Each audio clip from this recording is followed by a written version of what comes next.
Hey guys, welcome back. So I hope this would be the concluding class for our topic central tendency. कुछ छोटे topics बाकी हैं वो लेते हैं और थोड़ा कंपैरिजन करते हैं अभी तक सारे मेजर्स ऑफ सेंट्रल टेंडेंसी जो हमने पढ़े हैं. So let's first today study combined harmonic mean. I think मैंने इसका फॉर्मूला आपको बता दिया था. तो let's solve it. Combined harmonic mean तो HM 1-2 लिखते हैं. जैसे हम कंबाइंड मीन को कंबाइंड अर्थमेटिक मीन को x बार 1-2 लिखते हैं तो ये HM 1-2 is equal to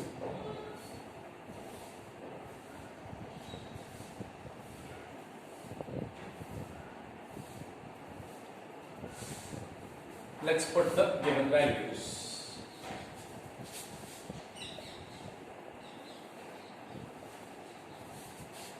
HM1 and HM2 is 20. So this is 50 upon 2 plus 2. 50 upon 4. That is 12.5. ये जो given values है इसका combined harmonic mean is 12.5. combined arithmetic mean निकालेंगे तो फॉर्मूला अलग है बेटा.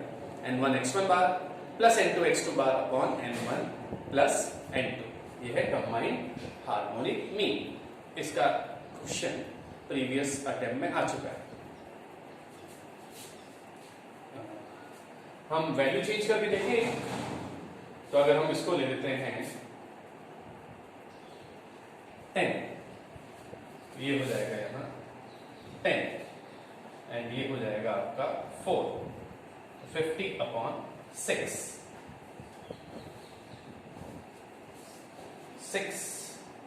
9 6 8 48. पीछे बचा 2. तो your answer this time is HM12 is 8.33. Okay, तो हमने दो एक तरह से एक वैल्यू चेंज करके दो एग्जांपल ले लिए. अब हम एक बार AM GM HM की रिलेशंस पढ़ते हैं बेटा.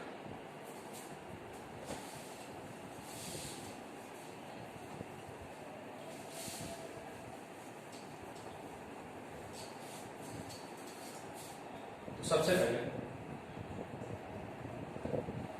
Relation between AM GM HM. सबसे पहला जो रिलेशन है that is for to values only. My friends, ये रिलेशन की एक कंस्ट्रेंट है, एक लिमिटेशन है कि ये वाला रिलेशन सिर्फ हम तब लगा सकते हैं जब कोई दो वैल्यूज हो, से A और B. A B C 3 values हो जाएगी तब ये नहीं काम आएगा. 10 वैल्यू 5 वैल्यू पे ये काम नहीं आएगा. सिर्फ दो वैल्यूज अगर हो तो AM GM HM is related to each other by this formula. GM square is equal to AM into HM, or we can say GM is equal to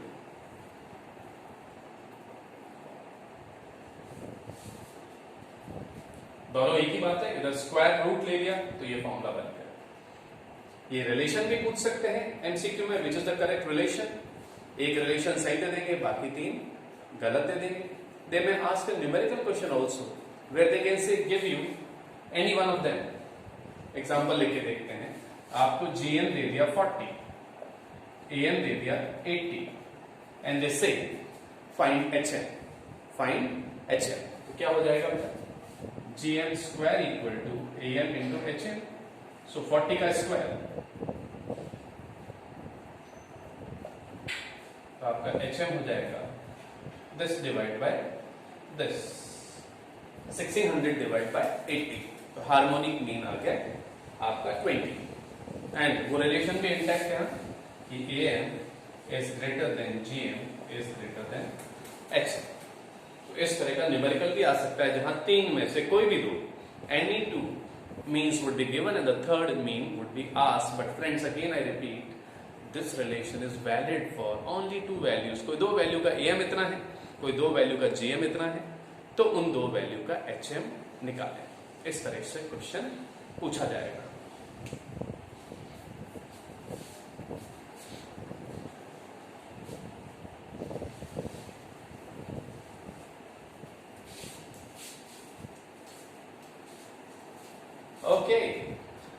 आप में से कुछ लोगों को इसका प्रूफ चाहिए कि ऐसे कैसे रिलेटेड है, तो let's take a proof. 5 and 20 are two values. हम इसका AM, GM, HM निकाल के लिखते हैं और देखते हैं फॉर्मूले में रख के क्या LHS इक्वल टू RHS आ रहा है कि. तो AM क्या हो जाएगा बेटा? A plus B divided by 2. So 25 divided by 2, 12.5. A plus B, इसको A मान लें, इसको B. GM would be root AB. So it is 5 into 20, 100. 100 का root 10. And finally, HM is 2AB upon A plus B. 2 into 5, 10, 200 upon 25, that is 8. Again note कर लें, AM greater है, GM उससे छोटा, HM उससे भी छोटा. लेकिन हमारा ये रिलेशन देखते हैं, GM square equal to AM into HM इन वैल्यू से वैलिडेट होता है. तो GM इज 10. 10 का square is equal to 12.5 into 8. 100 equal to 100. Amazing. Proof है ये. For two values, GM square is equal to AM into HM, or GM is equal to the square root of the product of AM and HM.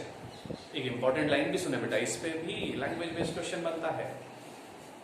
Geometric mean is the geometric mean of arithmetic mean and harmonic mean. ये क्या language हुई?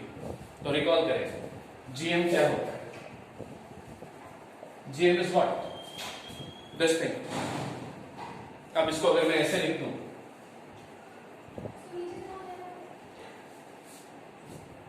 सो GM is the GM of AM and HM. Learn करना है, थोड़ा और लगेगा, लेकिन this is true कि geometric mean is the geometric mean of arithmetic mean and harmonic mean for two set of values.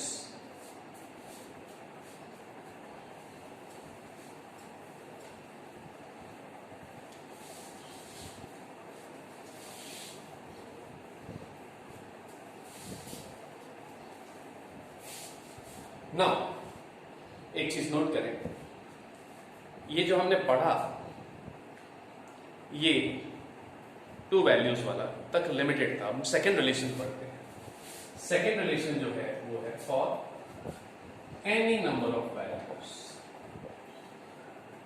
यानी चाहे 2 वैल्यू हो, 3 हो, 10 हो या 100 हो, तो उस केस में बेटा हम इसको 3 में डिवाइड करेंगे. एक ही रिलेशन को 3 में डिवाइड करेंगे. The relation is AM is greater than equal to GM is greater than equal to HM for distinct values.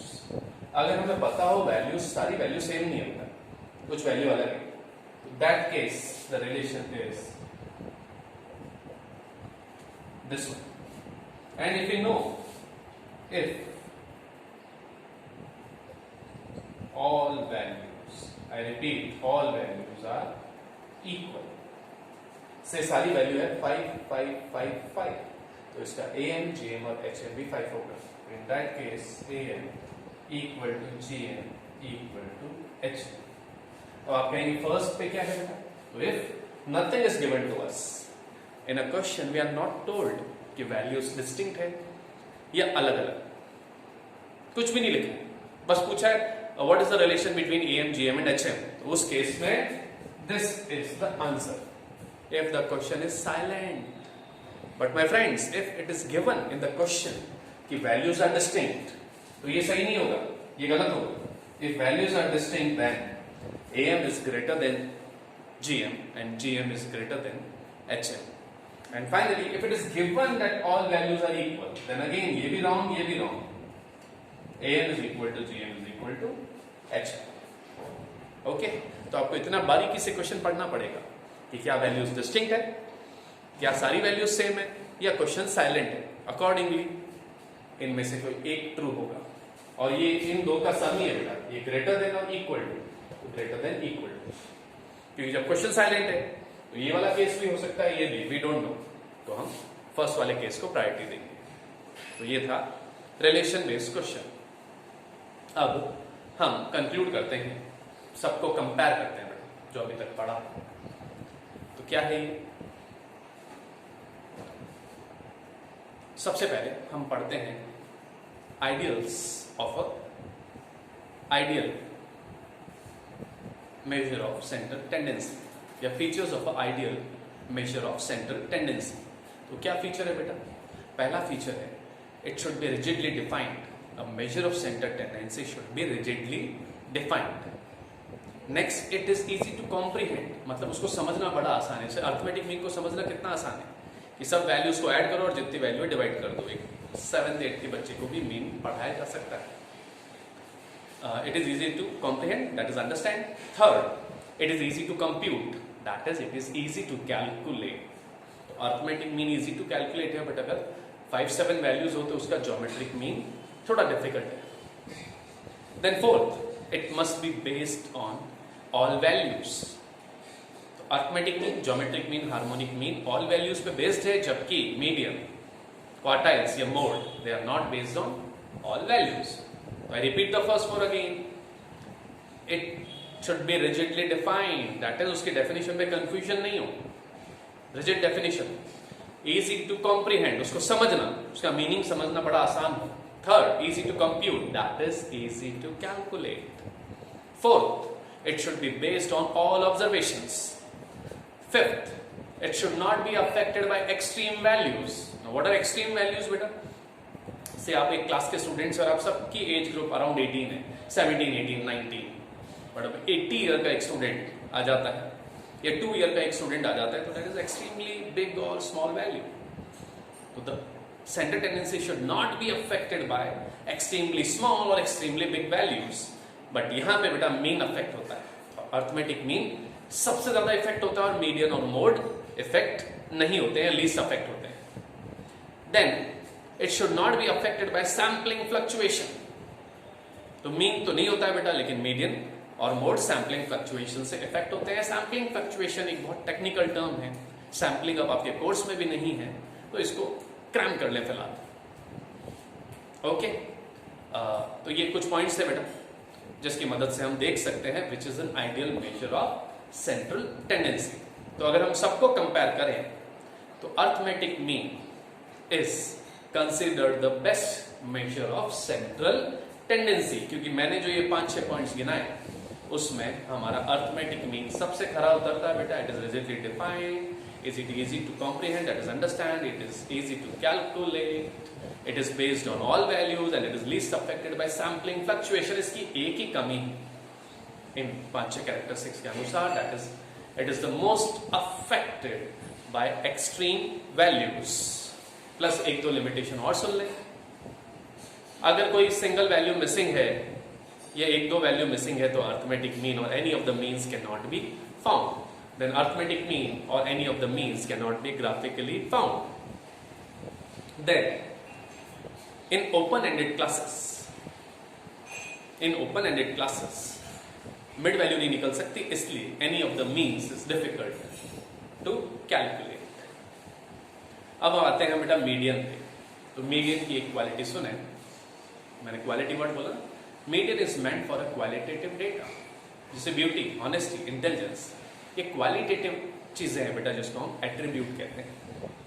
तो beauty can not be measured like weight और हाइट, बट ब्यूटी, आपने beauty contest देखा होगा, we can the जजेस can rank first, second, third, fourth, fifth. अगर 5 contestant है तो first, second, third, fourth, fifth, तो हम यहाँ एवरेज ब्यूटी निकाल सकते हैं। कैसे? थर्ड रैंक पे जो है, तो यानी जहां क्वालिटेटिव एट्रीब्यूट है वहां हम मीडियन या क्वार्टाइल्स लगा सकते हैं। और ओपन एंडेड क्लासेस के लिए again median is quite appropriate, और मीडियन ग्राफिकली निकाला जा सकता है with the help of cumulative frequency curve और ogive mode, most commonly used highest frequency density. ठीक है, और फिर मीन मोड मीडियन का रिलेशन पढ़ लिया था हमने कि z is equal to 3m minus 2x bar, but ये relation is valid only for asymmetrical data. लेकिन अगर सिमेट्रिकल डेटा है तो z equal to m equal to x bar. Okay, Finally, geometric mean and harmonic mean, they are difficult to calculate and they have a limited application. ये तभी काम आते हैं जब रेट, रेशियो या प्रोपोर्शन जैसी चीज हो, पर वर्ड आए, स्पीड किलोमीटर पर हार या growth rate per annum. But हाँ, बिजनेस में, फाइनेंस में ज्योमेट्रिक मीन ज्यादा काम आता है बेटा, है ना. आप ये रेट्स पढ़ते हैं, ये इकोनॉमिक्स या फाइनेंस में ज्यादा काम की है. ज्योमेट्रिक हार्मोनिक मीन की भी कुछ अर्थमेटिक प्रॉपर्टीज होती है, सॉरी कुछ मैथमेटिकल प्रॉपर्टीज होती है. फिर अगर हम देखें, mean, mode, median are proportionally affected by change in origin and change in scale. ये भी पढ़ा था हमने. क्या था ये बेटा, कि अगर हम किसी सीरीज में प्लस या माइनस करें या इनटू या डिवाइड करें तो मीन, मोड, मीडियन में भी उतना ही असर आता है, प्रोपोर्शनल इफेक्ट. अच्छा, मीडियन के केस में if some values are missing we can still find the median. And median and mode continuous data छोड़ दे तो रॉ डिस्क्रीट डेटा में इंस्पेक्शन या लुक से ही हम पता लगा सकते हैं. मीडियन ओजाइव से और मोड आपका हिस्टोग्राम, एक ग्राफ है जो हम पढ़ेंगे, उससे निकाला जा सकता है. आई अगेन रिपीट, अगर आपसे पूछे which is the best measure of centre tendency तो आप कहेंगे अर्थमेटिक मीन. लेकिन if the question has some specific language then your answer will change. जैसे कि for a qualitative data which is the best measure of center tendency so your answer is median. For a open-ended classes which is the best measure of center tendency, again the answer is median. If you have to find the growth rate, average growth rate, which is the best measure, your answer is geometric mean. If you have to find the average speed of a train or of any vehicle, then again the best measure is harmonic mean. If some values are zero, then GM and HM cannot be found, and even in negative values we cannot touch GM and HM. तो बेटा ये थोड़ा theory मैंने touch की है, ये भी आपको एम्फेसिस देना है बेटा, क्योंकि मैथ्स छोड़ दें, मैथ्स में सारे क्वेश्चन न्यूमेरिकल आते हैं. स्टैटिस्टिक्स में 20 to 30% क्वेश्चंस इस तरह के आते हैं जहां आपको सॉल्व नहीं करना है बेटा. You must possess that theoretical knowledge, properties, theories, limitations, ये आपको लर्न एडिशनल करनी है. My friends, this is very scoring also, क्योंकि इनको सॉल्व करने का टाइम नहीं लगता है. ये बातें अगर आपको लर्न है तो ये क्वेश्चन आप 5 सेकेंड्स में अटेम्प्ट कर सकते हैं. Now since this chapter is finished, my instruction to all my students is कि अब आप पूरी बेसिक एक्सरसाइज सॉल्व कर लें. Then there are certain additional exercises by different heading names. ये भी सारी कर ले बेटा. And submit the work to me. Okay. And if you have any doubts, do ask. मैं बाकी टॉपिक्स की भी आंसर की आपको via WhatsApp भेजता हूँ. तो that's all in statistics. अब जो next हम लेक्चर लेंगे that would be based on second measure of second degree of average. ये जो सेंटर टेंडेंसी है इसका एक नाम है, averages of first degree. Centre tendency को कहते हैं एवरेजेस ऑफ फर्स्ट डिग्री. अब हम पढ़ने वाले हैं averages of second degree which is called dispersion और मेजर्स ऑफ डिस्पर्शन. तो एक ब्रीफ सुन लें कि हम जो पढ़ने वाले हैं. वैसे मेजर्स ऑफ डिस्पर्शन बहुत सारे होते हैं, लेकिन हमारे कोर्स में 4 है. रेंज, हिंदी में विस्तार, क्वार्टाइल डिविएशन, चतुर्थक विचलन, मीन डिविएशन, माध्य विचलन, एंड स्टैंडर्ड डिविएशन, मानक विचलन या प्रमाप विचलन. अगेन जिन्होंने 11th में स्टैटिस्टिक्स पढ़ा है, range, quartile deviation, mean deviation, standard deviation थे. तो ये डिस्पर्शन किस चिड़िया का नाम है, क्यों कैलकुलेट करते हैं, कैसे कैलकुलेट करते हैं, कितने फॉर्मूले हैं, कितनी प्रॉपर्टीज है, क्या इसकी प्रॉपर्टीज सेंटर टेंडेंसी जैसी ही है या अलग है, ये सब के लिए आपको करना पड़ेगा थोड़ा सा इंतजार. तो मिलते हैं